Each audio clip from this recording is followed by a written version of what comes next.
Walk సంపద, మనస్సంపద, కాయ శరీర సంపద అనే మూడు కూడా ముఖ హృదయ శరీరాలలో, ముఖంలో హృదయంలో శరీరాలు స్థిరంగా శుద్ధంగా సమగ్రంగా ఉండటం అనేది భగవత్ లక్షణం.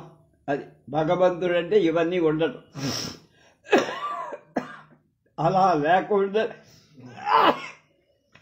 లేకుండా ఉండటం మానవుల లక్షణం అనేటువంటి విషయాన్ని వ్యంగ్యంగా, అంటే ఇంకొక రకంగా డైరెక్ట్గా చెప్పకుండా, సూటిగా చెప్పకుండా చెప్పటమే త్రిమూర్తులకు వాళ్ళ భార్యల ముఖ వక్షో అంగాలలో నెలకొని ఉన్నారు అని చెప్పడం.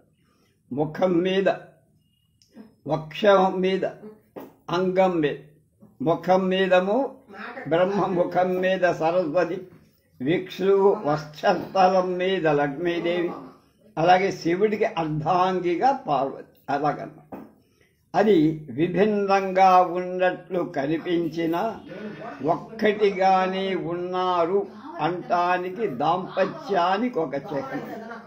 కనుక సరస్వతి చతుర్ముఖులు, లక్ష్మీ నారాయణులు, పార్వతీ పరమేశ్వరుడు అనే జంటలు ఏర్పడ్డాయి. కానీ నిజానికి అంతా ఒకటి. ఈ శ్లోకంలో ఈ విషయం కూడా నిరూపించబడింది. తాత్పర్యానికి త్రిభువనైక గురో అనే సమాసంలోని ఏక శబ్దం పట్టుగొమ్మగా ఉంది. కనుక మళ్ళా ఇది సాధారణ జనాన్ని ఉద్దేశించే వ్రాస్తున్న స్తోత్రమేక.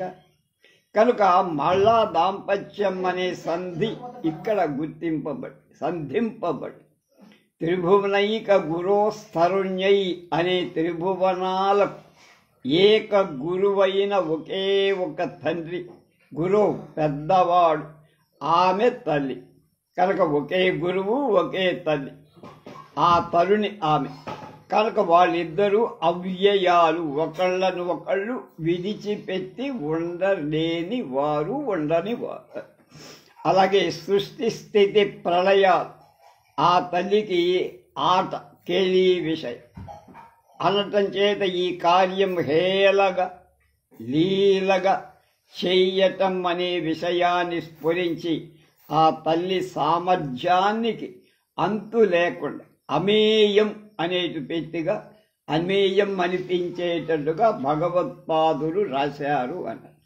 11 స్తృత్యై నమోస్తు శుభకర్మ ఫలప్రసూచ్యై, రచ్యై నమోస్తు రమణీయ గుణార్ణవాయై, శక్యై నమోస్తు శతపత్ర నికేతనాయై, పుష్యై నమోస్తు పురుషోత్తమ వల్లభాయై, శృత్యై నమోస్తు శుభకర్మ ఫలప్రసూచ్యై, రచ్యై నమోస్తు రమణీయ గుణార్ణవాయై, శక్యై నమోస్తు శతపత్ర నికేతనాయై, పుష్యై నమోస్తు పురుషోత్తమ వల్లభాయై.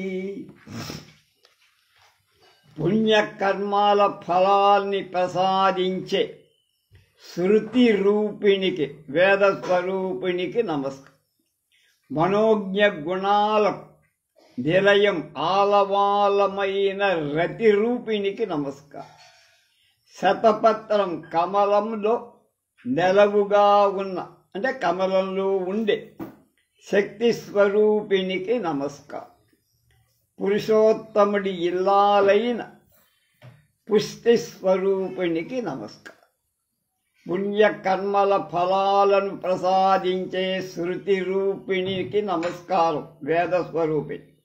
మనోజ్ఞ గుణాలకు ఆలవాలమైన రతి రూపిణికి నమస్కారం.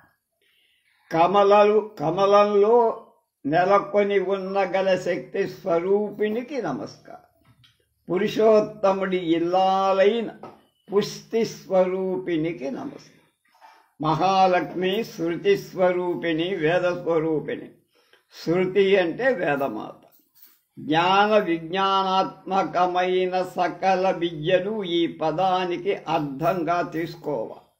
మానవుడు సద్విద్యను నేర్చి తత్ అనుగుణమైన అనుష్ఠానం కలవాడై సమస్త శుభ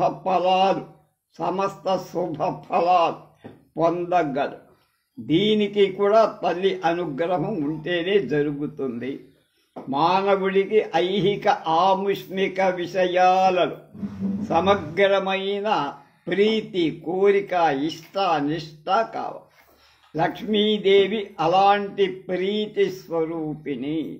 ఆ ప్రీతికి మూలకందం రమణీయ గుణాలు పైన చెప్పారు కనుక పైన చెప్పిన సద్విద్యకు తోడుగా నిర్మల నైర్మల్యం, భూతదయ, భగవత్ రతి మొదలైనటువంటి భగవంతుణ్ణే ఆరాధించుతూ ఆయనే భర్తగా భార్యగా భావించేటువంటి గుణాలు పుష్కలంగా ఉన్నటువంటి చోటు లక్ష్మీ నిలయం అని మొత్తం మీద తాత్పర్యంగా భావించాలి. విద్యా గుణాలతో పాటు శక్తియుక్తులు మానవులకి చాలా అవసరం. తల్లి శక్తి స్వరూపి. సృష్టి స్థితి తల్లి అంటే లక్ష్మీదేవి ఇక్కడ. సృష్టి స్థితి లయాలను కేలి వినోదప్రాయంగా నిర్వహించే మహాసామర్థ్యం ఆమెకు ఉందని ఇంతకు ముందే మనం చెప్పుకున్నాం. అలాంటి ఆ తల్లి శతపత్ర కమలాలలో నిత్య నివాసంగా ఉంటుంది. లక్ష్మీదేవి అన్ని వైపులకు చక్కగా వికసించిన పద్మంలాగా ఉన్న బ్రహ్మాండాలలో వ్యాపించి ఉన్న స్వరూపం కలదిగా ఇక్కడ మనం భావించాలి. కనుక ఆమె ఇక్కడ కూర్చుందని కాదు, మొత్తం సర్వ జగత్తంతా వ్యాపించి. ఆమె పురుషోత్తముని వల్లభ భార్య. పురుషోత్తముడవు వల్లభుడుగా కలది అనే రెండర్థాలు ఇక్కడ సంబంధం. అంటే అప్పుడు అనురాగమయ నిష్టం అవటం స్పష్టము. ఆయన పురుషోత్తముడైతే ఆయన వల్లభ స్త్రీ జగత్తులో ఉత్తమురాలు. అంటే ఆమె కంటే ఉత్తమత్వం అధికం గల స్త్రీ ఎక్కడా లేదు, ఎక్కడ వెతికినా ఏ లోకంలో. ఈ విధంగా ఆమె పుష్టి స్వరూపి.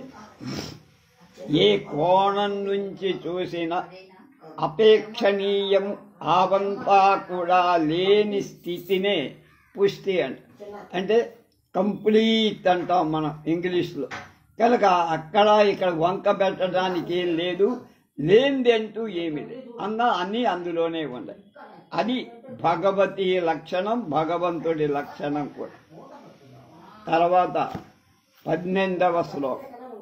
నమోస్తు నాళీక నిభాననాయై నమోస్తు దుగ్ధోదధి జన్మభూమ్యై నమోస్తు సోమామృత సోదరాయై నమోస్తు నారాయణ వల్లభాయై నమోస్తు నాళీక నిభాననాయై నమోస్తు దుగ్ధోదధి పుణ్య జన్మభూమ్యై నమోస్తు సోమామృత సోదరాయై నమోస్తు నారాయణ వల్లభాయై. పద్మం వంటి ముఖం కలది, పాల సముద్రంలో పుట్టినది, చంద్రుడు అమృతం తోడగా పుట్టినటువంటిది, నారాయణుడికి వల్లభ అయినటువంటి మహాలక్ష్మికి నా నమస్సు. పద్మం వంటి ముఖం కలది, పాల సముద్రమే ఇల్లుగా పుట్టినిల్లుగా కలది, చంద్ర అమృతం రెండు తోడబుట్టువులుగా కలిగింది. అందుకని చంద్రుడు తమ్ముడి కింద లెక్కేసుకుంది. అమృతం కూడా ఆమెతో పాటే పుట్టి. నారాయణుడికి వల్లభ భార్య అయినటువంటి మహాలక్ష్మికి నా నమస్కారాలు. అనేక విశేషణాలతో నోరారా పాడుకొనటం భక్తుడి లక్ష్యం. ఆ సంకీర్తనలు ఇతర సందర్భాలలో దోషాలుగా పరిగణింపబడే మళ్ళీ మళ్ళీ చెప్పటాన్ని పునరుక్తి అంట. ఆ పునరుక్త్యాదులు గుణాలు, అవి ఆ పునరుక్తులు ఇక్కడ గుణాలు అవుతాయి, దోషాలు కావు. అది ప్రతి పదంలో నమోస్తు అని పునః పునరావృత్తం చేయడం భక్తి పారవశ్యాన్ని వ్యక్తం చేస్తుంది. ఏమిటయా ఒకసారి అన్నిటి కలిపి నమోస్తు అంటే సరిపోయేదానికి ప్రస్తుతానికి నమోస్తు పంపు కొట్టాలా అంటే అది భక్తి పారవశ్యంలో వచ్చే మాటలు. మామూలుగా రమ్మంటే రావు. అస్తు అని విద్యర్థగా అవ్వాలి, జరగాలి. క్రియ అతిశయంగా ఉన్న కోరికని పెంచి చెప్పటాన్ని అతిశయ అంటారు. మొదటి పాదంలో లక్ష్మీదేవి ముఖ సౌందర్యాన్ని వర్ణించారు భగవత్పాద. తుది పదంలో ఆమె నారాయణుడికి వల్లభ అని చివరి పాదంలో చెప్పి, అంటే లోక సామాన్య దృష్టిలో వధువుకు ఉండాల్సిన సౌందర్య విశేషం ప్రసక్తి వచ్చిందన్నమాట. లక్ష్మీదేవి పద్మప్రియ, పద్మాలయ, పద్మముఖ, పద్మహస్త. అందుకే ఆమె సర్వావయవాలలో పద్మ సౌందర్యం తొణికిసలాడుతోంది అని భావం. కనుకనే కవి సమ్రాట్ విశ్వనాథ సత్యనారాయణ గాత ఒక సందర్భంలో తామరలన్న నీ వలపు దారికి దారియు తెన్నులేదు, పొందామరయామె మోం తెలిదామర ఆయమ కన్నుదోయ్, చందామర ఆమె కేలుగవ, తామరలన్ మరలన్ జయించు కాంతామర వాహిని వికట తామర సంబునామె కంజిగుల్ అన్నాడు ఆయన. అది గొప్పత. మళ్ళా తామరలన్న నీ వలపు దారికి దారి తెన్నులేదు, పొందామర ఆమె మోం తెలిదామర ఆయమ కన్నుదోయి, చందామర ఆమె కేలుగవ, తామరలన్ మరలన్ జయించు కాంతామర వాహిని వికట తామర సంగులు ఆమె జిగుల్ అని లక్ష్మీదేవి అయినటువంటి సీతాదేవిని వర్ణించిన సందర్భంలో ఆమెకి లక్ష్మికి తల అనుపాయినంటంగా అలా. ఇక్కడ ముఖానికి పద్మంతో సామ్యంగా చెప్పారు. దీనివల్ల అనితర సాధారణమైన ఆమె సౌందర్య వికాసాది లక్షణాలన్నీ ప్రస్ఫుటం చేశారు. ఆమెకు పుట్టినిల్లు పాల సముద్రం. పాలు అంటే పుష్టినిచ్చేటువంటివి కనుక. అలాగే స్వచ్ఛత కూడా పాలే గుర్తు. శాంతి కాంతి విశేషానికి అనేక విధాలుగా లోకంలో ఉపయోగపడటానికి చిహ్నం. సముద్రం అనంతత్వానికి గుర్తు. లక్ష్మీదేవి పాల సముద్రంలో పుట్టింది అంటే ఈ పైన చెప్పిన లక్షణాలన్నిటితో కూడి ఉన్న ప్రకృతి స్వరూపుణి అని అర్థం. ఆమెకు చంద్రుడు, అమృతం తోడబుట్టు అంటే తోడుగా పుట్టాయని. చంద్రుడు తన చల్లదనంతో, ఆకృతి విశేషంతో లోకాన్ని ఆనందపరుస్తాడు. అమృతం జర మృత్యువులను పోగొడుతుంది. అలాంటి మహత్తర శక్తి కలవాడు ఆమెకు సోదరుడు. అంటే ఆమె ఎంత గొప్పదో ఆమెతో పుట్టిన వాడిద్దరూ అంత గొప్ప. అంటే లక్ష్మీదేవి తన దివ్య శక్తులను కొన్ని చోట్లలో నిక్షేపించి లోకస్థితికి తగిన ఏర్పాట్లు చేసుకుంది అన్నట్టు.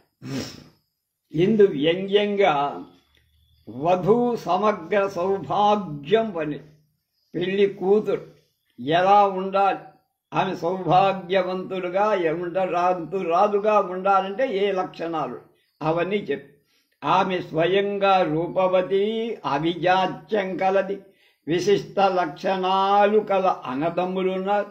అలాంటి అన్ని కారణాలుగా నారాయణుడికి ఆమె వల్లభ అయ్యే. 13 నమోస్తు హేమాంబుజ పీఠికాయై, నమోస్తు భూమండల నాయికాయై, నమోస్తు దేవాదిదయాపరాయై, నమోస్తు శాంజ్ఞాయుధవల్లభాయై నమోస్తు హేమాంబుజపీఠికాయై నమోస్తు భూమండలనాయికాయై నమోస్తు దేవాదిదయాపరాయై నమోస్తు శాంజ్ఞాయుధవల్లభాయై. ఆమె పీఠం బంగారు పద్మం, కూర్చునేటువంటి చోటు అది బంగారు పద్మంలోనే కూర్చుంటుంది. కొయ్య కుర్చీలో కూర్చోదు, సింహాసనం మీద కూర్చోదు. భూమండలానికి ఆమె నాయక్. నమోస్తు భూమండల నాయికాయ. ఆమె దేవాదుల యందు దయాపరుల. నమోస్తు దేవాది దయాపరాయ. దేవతల మీద అనేక అవ్యాజమైన అనురాగం కల. నమోస్తు శాంజ్ఞాయుధ వల్లభాయ్. ఆమె శాంగ్యం అంటే కోదండ పాణికి ప్రియురా. అలాంటి తల్లికి మాటి మాటికి నమస్కారం, కోటి నమస్కారాలు కిందలకు కలక. ఆమె పీఠం బంగారు పద్మం, భూమండలానికి ఆమె నాయిక. ఆమె దేవాదుల యందు దయాపరురాలు, అలాగే కోదండపాణికి ప్రియురాలు. అలాంటి తల్లికి మాటి మాటికి నమస్కారం చేస్తున్నా అన్నారు భగవత్పాల్. లక్ష్మీదేవి పీఠం బంగారు పద్మం అంటే సృష్టిలోని సమస్త సౌభాగ్యానికి ఆమె అధిష్టాత్రి అని అర్థం. కనుకనే ఆమె సర్వలోకానికి నాయిక, పాలకురాలు కూడా. నాయిక అంటే ఆమె పరిపాలిస్తుంది కనుక పాలకురాలు, సామ్రాజ్ఞి. ఒక్క భూమండలం కాదు, ఇంద్రాది సమస్త దేవతలు ఆమె దయ వల్లనే మనగలుగుతున్నారు, బతకగలుగుతున్నారు.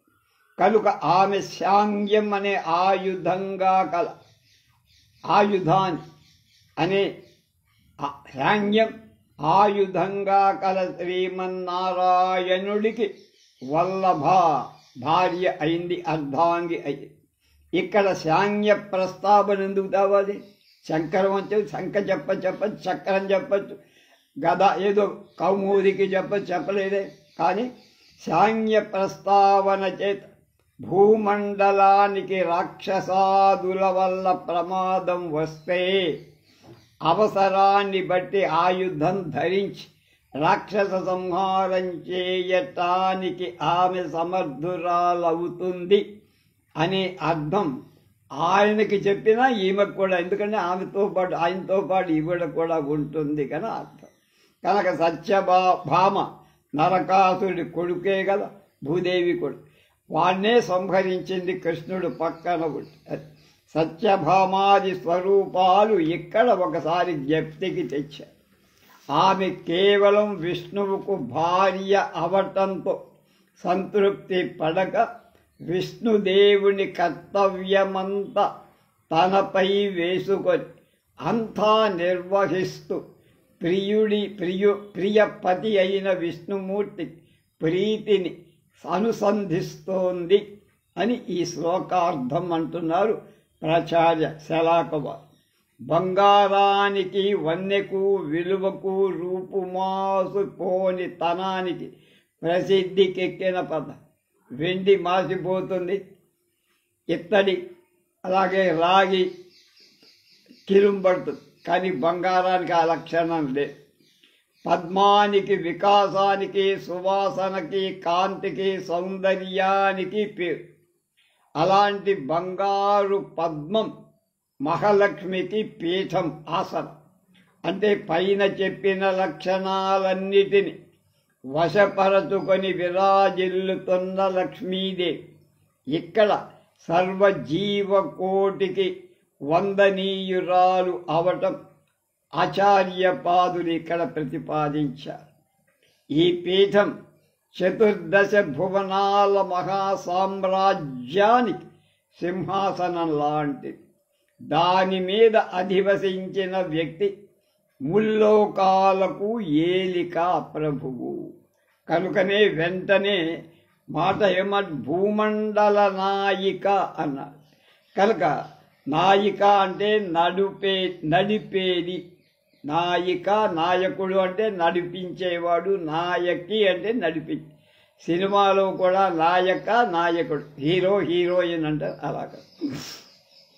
కనుక భువనాల ప్రవృత్తికి ఆమె నియామకురాలు, అంటే ఆమె కంట్రోల్ చేస్తుంది, వాటిని సమర్థంగా నిర్వహిస్తుంది. ఎవరు ఏ పని చెయ్యాలో భూమండలం అంటం కేవలం ఒక సూచన మాత్రం.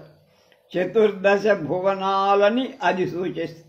భూమండలం ఒకటే కాదు, చతుర్దశ భువనాలకి ఈ భూమండలం ప్రతీక కింద లెక్కేసుకో. ఆ దృష్టితోడని దేవాది దయాపర అనే పదాన్ని తర్వాత వెంటనే చెప్పారు. ఇంద్రుడు తదితర దిక్పాలకు ఇతర దేవతలు మొదలైన వాళ్ళయందు ఆమె దయాపరురాలు. కనుక ఇంద్రాదులు తమ తమ స్థానాలలో ఉపద్రవాలు రాకుండా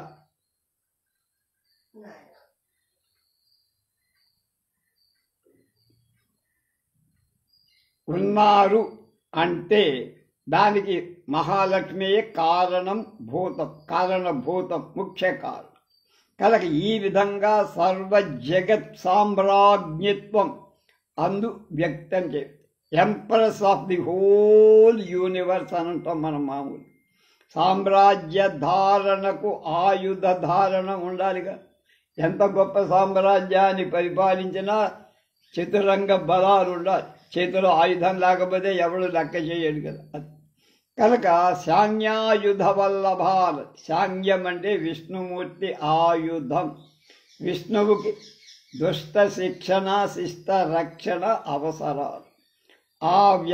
ఆ కర్తవ్యాన్ని సాధనంగా సంభావించేది శాన్యం చేస్తుందా పని.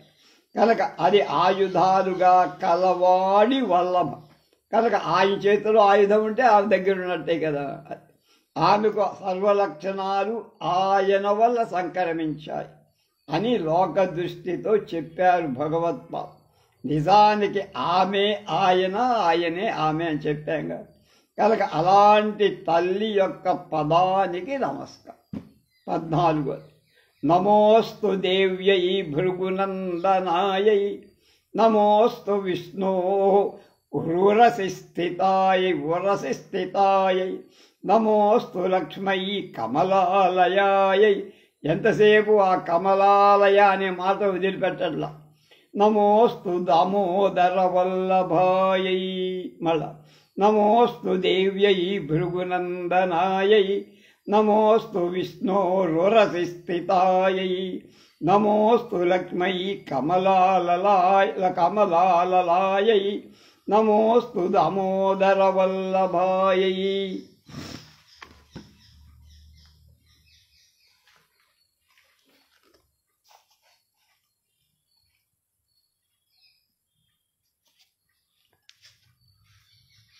భృగునందన, భృగు మహర్షి యొక్క కుమార్తె అయిన దేవికి, విష్ణు వక్షస్థలంలో ఉన్న దేవికి, కమలాలు నెలవుగా కల లక్ష్మికి, దామోదర వల్లభకు నా నమస్కారం అని భగవత్పాదులు నమస్కరించారు. ఆయన నమస్కరించాడు, మనం కూడా. భృగునందన అయిన దేవికి, విష్ణు వక్షస్థలంలో ఉండే దేవికి, కమలాలు నెలవుగా కల లక్ష్మికి, అలాగే దామోదర వల్లభకు, దామోదరని భార్యకు నమస్కారం. ఈ శ్లోకంలో కూడా పుట్టినిల్లు, భర్తృగృహం మొదటి 2 పాదాలు చెప్పారు. 3వ పాదంలో ఆమె నిత్య నివాసాన్ని గురించి చెప్పారు. ఆమె దేవ అంటే దివ్య అంటే కాంతి కల, దేవతలు అంటే కాంతి కలవాడు. వాళ్ళ చుట్టూ ఒక ఆరా అంటారు, AURA, కాంతి వలయం ఉంటుంది. అలా ఉన్నవాడు దేవత. కనుక కాంతి కలది, ప్రమోదం కలది, విజిగీష జయించాలనే కోరిక కలది, ప్రభుత్వం కలది అంటే పరిపాలన సామర్థ్యం. అది దేవీ శబ్దానికి ఇన్ని అర్థాలు ఉన్నాయి. సర్వ జగత్తు నియామకుడై విష్ణుదేవుడి వక్షస్థలంలో ఆమె ఉన్నది, నెలకొని ఉన్నది, కదలు అక్కడ. అనటం చేత ఆయనకు కలిగే సంకల్ప వికల్పాత్మక రూపమే లక్ష్మీ స్వరూపమని చెప్పకుండా చెప్పినట్టు. కమలం ఆలయంగా కలది అంటం వల్ల నిత్య నూతనత్వం, దాంతోపాటు సనాతనత్వం అది అభివ్యక్తం చేస్తూ ఉంది. ఎలా అంటే జలం అది సృష్టి, అందు ఉత్పన్నమైంది కమలం ఆర్ద్రతాది లక్షణాలతో, అంటే తేమ ఆర్ద్రత, ఆ ఆర్ద్రతాది లక్షణాలతో నిత్య వికాసశీలమై అలరారుతుంది. ఎంతోమంది సినిమాలు తీస్తారు. విశ్వనాథ్ గారి సినిమా తీస్తే ఆ సినిమా ఏ దృశ్యం చూసినా గుండెలోంచి ఒక గగుర్ప, ఒక ఆనందంతో కూడా కన్నీటి బిందువులు దారుతాయి. దాన్ని ఆర్ద్రత అంటారు. ఆ ఆర్ద్రత కలిగి ఉంది. ఆమె నీళ్లలో పుట్టింది కనుక ఆర్ద్రత స్వయం సిద్ధంగా వచ్చింది అని అర్థం. అలాగే ఆమె దామోదర వల్లభ, దామోదరుడంటే లోకాలన్నిటినీ దామము ఉదరంగా ఉన్నవాడు. తన ఉదర కుహరంలో పొట్టలు సమస్త లోకాలను బంధించినవాడు, ఉంచి పోషిస్తున్నవాడు కనుక అలాంటి వాడికి ఆమె భార్య. అంటే అతడు వల్లభుడుగా, అంటే సమస్త లోకాలను భరించి పొట్టలో ఉంచుకున్న వాడికి భార్య కావాలి. అలాంటి లక్షణాలు గల వ్యక్తి కంటే నమస్కార అర్హత కలిగిన వాళ్ళు ఎవరు ఉండరు. ఎవరికి ఉంటుంది, ఎవరికి ఉండదు. అందుకే ఆమెకి నమస్తే. 15 నమోస్తు కాంత్యై కమలేక్షణాయై, నమోస్తు భూత్యై భువన ప్రసూత్యై, నమోస్తు దేవాదిభి రచితాయై, నమోస్తు నందాత్మజవల్లభాయై, నమోస్తు కాంత్యై కమలేక్షణాయై, నమోస్తు భూత్యై భువన ప్రసూత్యై, నమోస్తు దేవాదిభిరచితాయై, నమోస్తు నందాత్మజవల్లభాయై. కాంతి స్వరూపిణి, కమల ఈక్షణ అంటే చూపు, సంపత్తు స్వరూపిణి, లోకమాత, దేవాదుల చేత అర్చింపబడేది, నందగోపబాలుడి వల్లభ భార్య అయిన మహాలక్ష్మికి పునః నమస్కారం. మళ్ళీ నమస్కారం. కాంతి స్వరూపిణి, కమలేక్షణ, సంపత్ స్వరూపిణి, లోకమాత, దేవాదుల చేత అర్పించబడి నందగోపాలుని వల్లభ అయిన శ్రీ మహాలక్ష్మికి పునః మళ్ళీ నమస్కారం. వెలుగు జ్ఞానానికి చిహ్నం, చీకటి అజ్ఞానానికి చిహ్నం కనుక మహాలక్ష్మి జ్ఞానస్వరూపం. జ్ఞానం అంటే పరబ్రహ్మాన్ని సమగ్రంగా తెలుసుకోవటమే వెలుగు. ఆ జ్ఞానవాహినులు ప్రవాహాలు కమలాల వంటి ఆమె కళ్ళ నుండి అవిచ్ఛిన్నంగా, అంటే ఎడతెగకుండా, నాన్ స్టాప్ అంటారు, అలా జాలువారుతూ ఉంటాయి, ప్రవహిస్తూ ఉంటాయి. అంటే ఆ లక్ష్మీదేవి కనులను భావించేవాడు జ్ఞాని కాదు. లక్ష్మీదేవి యొక్క కళ్ళను ఎవడు ధ్యానిస్తాడో వాడే జ్ఞాని. ఆ తల్లి కళ్ళను విప్పి చూడటమే చాలు, లోకమంతా సంపత్తుమయం అవుతుంది. సంపన్నం అంటే సంపత్తుమయం అవుతుంది. ఎందుకంటే ఆమెయే భూతి, విభూతి, సంపద. ఆ సంపదను ఆమె లోభిలాగా తన లోకంలో, తన శోకంలో కొళ్ళబెట్టదు. కనుక వచ్చిన డబ్బంతా, సంపదంతా దాచుకోదు. లోకంలో వెదజల్లుతుంది, వాళ్ళకు అందజేస్తుంది. కనుక భువన ప్రసూతి, లోకాలన్నిటికీ కన్న తల్లి కనుక వాత్సల్య పూర్ణై అందరికీ పంచిపెట్టింది. ఎవడి శక్తి సామర్థ్యాలను బట్టి, అందరికీ సమానంగా పంచడంగా శక్తి సామర్థ్యాలు. ఆమె ఈ వాత్సల్య అమృతాన్ని మానవులకేనా కాదు, చతుర్దశ భువనాలలో ఉన్న దేవత సర్వజాతులకు ఇస్తూ, కనుక దేవాదులు ఆమె కారుణ్య సంపదను స్మరించి తమకు కలిగిన మహాభాగ్యానికి ఉప్పొంగి మనస్సులలో అర్చిస్తారు. బయట పూజ చేసినా లేకపోయినా మనస్సులో అర్చిస్తారు. కనుక అర్చించట అంటే కృతజ్ఞత నివేదన. భగవంతుడు అర్చన చేశావంటే భగవంతుడికి కృతజ్ఞత చూపించావా. ఎందుకు? ఇవన్నీ ఇచ్చింది ఆయన, తినటానికి ఉండటానికి అన్నిటికీ ఆయనే ఇచ్చాడు కనుక దానికి కృతజ్ఞతగా అర్చన పూజ చెయ్యాలి. ఆ అర్చనే పూజ అంటాం. కనుక దానికి కృతజ్ఞత నివేదనం అంట. కృతజ్ఞతతో నైవేద్యం పెట్టడం. తైర్దత్తాన ప్రదాయేభ్యో యో భుంక్తే స్వేన ఏవ సహ. తైర్దత్తాన ప్రదాయేభ్యో యో భుంక్తే స్వేన ఏవ సహ అని భగవద్గీతలో పరమాత్మ చెప్పించినట్టు అలా అర్పింపనివాడు దొంగ. దేవతలు అర్పింతురంటే ఇతరుల మాటలు. దేవతలే తమ దగ్గర ఉన్నదన్నీ సమర్పిస్తారండి. మానవులు తప్పకుండా ఫాలో అవటమే, ఇంకేముండదు. అలాగే ఆమె నందాత్మజ వల్లభ, నందుడి యొక్క పెంపుడు కొడుకైనటువంటి బాలకృష్ణుడు లేక కృష్ణుడి యొక్క వల్లభ భార్య.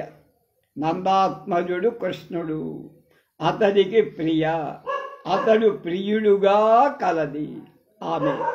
యుగ యుగాలలో ధర్మ సంస్థాపనం చెయ్యటానికి దిగి వచ్చే శ్రీ మహావిష్ణువు తోడు నీడగా ఆయన కర్తవ్యాన్ని ఐచ్ఛికంగా వాలంటరీగా పాలు పంచుకోవటాన్ని వెన్నంటి అంటే వదిలిపెట్టకుండా అవతరించే లక్ష్మీదేవి ఈ విశేషణంలో మనకు గొప్పగా సాక్షాత్కరిస్తుంది.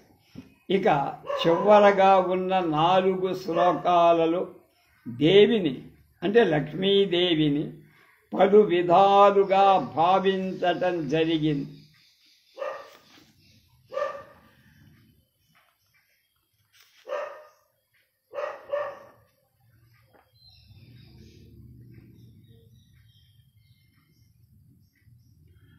కానీ ఈ 4 శ్లోకాలు మంత్రాల నారాయణ వల్లభాయ, శాంజ్ఞాయుధ వల్లభాయ, దామోదర వల్లభాయ, నందాత్మజ వల్లభాయ అని విష్ణు వల్లభాత్వాన్ని, విష్ణువు వల్లభాత్వాన్ని అంటే భర్త యొక్క స్థితిని చెప్పబడింది. అలా చెప్పటం వల్ల ప్రకృతి పురుషుల నిత్యైక్యాన్ని పూర్తిగా గట్టిగా వక్కాణించినట్లయిందంటున్నారు ప్రాచార్య శలాక. నమోస్తు అనే శబ్దం 4 శ్లోకాల్లో 16 సార్లు 4 ఆవృత్తమై అన్యథా శరణం నాస్తి త్వమేవ శరణం మమ అనే ప్రపత్తి భావాన్ని స్ఫురింపచేస్తా. ఇక్కడికి 15 శ్లోకాలు అయిపోయాయి. 16వ శ్లోకం. సంపత్కరాణి సకలేంద్రియనందనాని సామ్రాజ్యదాన నిరతాని సరోరుహాక్షి త్వద్వందనాని దురితాహరణోజ్యతాని మామేవ మాతరనిశం కలయంతు మాన్యే.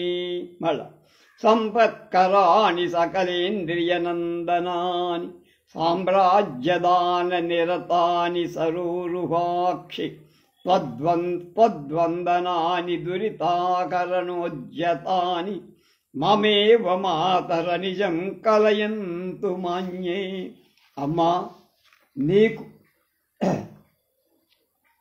వందనాన్ని అంటే నమస్కారాలు సంపత్కరాలు, సర్వ ఇంద్రియాలను సంతోషపెట్టేవి, సామ్రాజ్యాన్ని సమకూర్చే శక్తి కలవి, సంపత్కరాని సకల ఇంద్రియనందనాని, సామ్రాజ్యదాన నిరతాని సరోరుహ.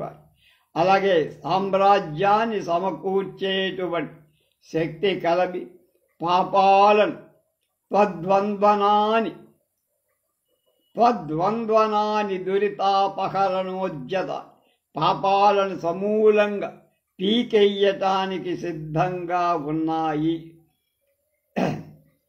అవి సరోరుహాక్షి, అహోరాత్రాలు నన్నే కృతార్థుణ్ణిగా చేయుగాక. అమ్మా, నీ వందనాలు అంటే నీకు చేసే మీ నమస్కారాలు, సంపత్తు కరాలు, సంపత్తునిచ్చే, సర్వ ఇంద్రియాలను సంతోషపెట్టే, నీకు నమస్కారం చేస్తే ఇవన్నీ మాకు సామ్రాజ్య వైభవాన్ని కలిగించే, పాపాలను సమూలంగా నాశనం చేసేవి, పెకలించి పారేసేవి. అవి ఓ సరోరుహాక్షి, అహోరాత్రాలు. ఏమిటవి? నీకు చేసే వందనాలు. అహోరాత్రాలు నన్నే కృతార్థునిగా చేస్తూ ఉండాలి. పగలు రాత్రి ఎడతెరపి లేకుండా. మానవుడు సర్వకాల సర్వావస్థలలో దైవ ధ్యానాన్ని వదిలిపెట్టకూడదు, విస్మరించరాదు. అలాగే అభ్యాస వచనంలో నిత్యస్మరణం సాధిస్తూ ఉండాలి. కనుక వందనం ఒక్కటి చాలు, వందల కొలిది వందనా చెయ్యాలి. వందనాని అనే పదంలోని బహువచన ప్రయోగంలోని విశేషం వందనం వందనం వందనం అంటూ ఉంటాము. కనుక ఒక వందనం కాదు, వందలాది వందనాలు అన్నమాట. సర్వ జగజ్జనని అయిన లక్ష్మీదేవి చేసే వందనాలు ఫలిస్తాయి, సఫలమవుతాయి. తక్కిన వాటి ఫలంలాగా అవి అల్పంగా ఇచ్చేటువంటి సఫలత, అది లభించిన తరువాత కోరదగింది ఇంకొకటి ఏమీ ఉండదు. అలాంటి వీలు లేని ప్రమాణంలో వాటి యొక్క విశేషం అంత గొప్పగా ఉంటుంది, తక్కువ కాదు, అబండెంట్ అంటాం. అలాంటి ఫలమేదో ఈ శ్లోకంలో చెప్పబడింది. లోకంలో దృశ్యమానమైన సర్వ సంపద కలపడి నశ్వరాలు ఇవన్నీ ఉంటాయా? ఉండవు. ఇందిర అందించే సంపద అనశ్వరం, అది శాశ్వతమైంది, నాశనం కానిది. అంటే అది బ్రహ్మానంద ప్రాప్తి రూపమైన మోక్ష సంపద. లోకంలో విషయ స్పర్శ వల్ల కలిగే తృప్తి అనర్థదాయకం. ఏదో సంపదలో ఆరోగ్యమో ఆనందమో, పుత్రులో భూమో పుత్రో ధర్మో, అవి ఉంటాయా? ఉండవు. కనుక అవి తాత్కాలికం. అది ఆనందానికి అభాసం, ఆనందాన్ని ఇచ్చినట్లే ఉంటాయి కానీ దుఃఖభాజక. అయినా దాని యందు తరతమ భావం ఉంటుంది. సర్వేంద్రియాలకు ఒకమారు కలిగే సంతృప్తి మానవుడికి అలౌకిక విషయం వల్లనే సంభవం. లౌకిక విషయంలో ఆనందం రాదు, అలౌకిక విషయంలోనే ఒక్కసారి సర్వ ఇంద్రియాలకు ఆనందం కలుగుతుంది. అలాంటి అలౌకిక ఆనందం నీకు చేసిన వందనాల వల్ల, నమస్కారం వల్ల కలుగు. అది మొదటి దానికంటే కొంచెం కింద స్థితి.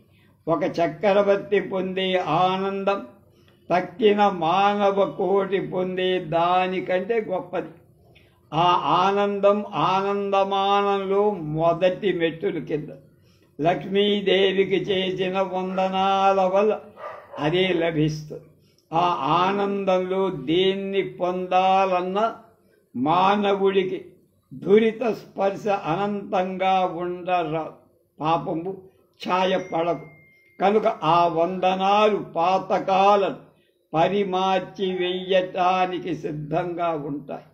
ఈ శ్లోకంలో వందన ఫలాలుగా చెప్పబడిన వాటి క్రమాన్ని గురించి పట్టించుకోనక్కల. ఆయా అర్హతల గల వాళ్ళకి ఆయా ఫలాలు లభించటం ఇక్కడ చెప్పబడి. మామేవా అంటే నన్నే అన్నటువంటి వ్యావర్తక పదాన్ని ప్రయోగించడం మంచిదా? భగవత్పాదులు అంతా తొందరపడ్డారా అని అడిగితే శ్లోకాన్ని చదువుకోవటానికి ఎలాంటి వాళ్ళకి విధి నిషేధాలు లేవు కనుక అలాంటి సందేహం అవసరం లేదు. ఎవడికి వాడు నన్నే అనుకోవటంలో ఇతరులను సంభావింపని ఏకాగ్రత ధ్యాన దృష్టి సిద్ధిస్తుంది కనుక మామే అనే మాట ఉపయోగించడంలో ఎలాంటి తప్పు లేదు. సరోరుహాక్షి మాతా మాన్యే అనే 3 సంబోధనలు ఈ శ్లోకంలో చెయ్యబడ్డాయి. వీటిలో ఒక చమత్కారం కనపడు. ఆమె కళ్ళను భావించిన వెంటనే వాత్సల్యాది లక్షణాలు కనపడు. వెంటనే ఆమె జగన్మాతృత్వం వ్యక్తమవు. దానితో ఆమె సర్వజీవకోటికి మాననీయురాలు, గౌరవనీయురాలు, పూజ్యురాలు అని స్పష్టం. అనిశం అన్నారు. ఎల్లవేళల నాన్ స్టాప్, పగలు రాత్రి మధ్యాహ్నం ఏమన్నెత్తాడు అది సామాన్యం. నిశాభేదం లేకుండా అనేది వ్యుత్యర్థం కనుక దీన్ని బట్టి జాగ్రత్త స్వప్న సుషుప్తి అవస్థలలో ఆ తల్లికి వందనం చేయటంలో నేను ఎప్పుడు అప్రమత్తుడుగా ఉండాలి. ఏమాత్రం ప్రమత్తత ఉండకూడదు. మర్చిపోవటం కానీ అజాగ్రత్త కానీ ఉండటానికి వీలేదు అని సంభావన తోస్తారు. 17వ శ్లోకం రేపు చూద్దాం.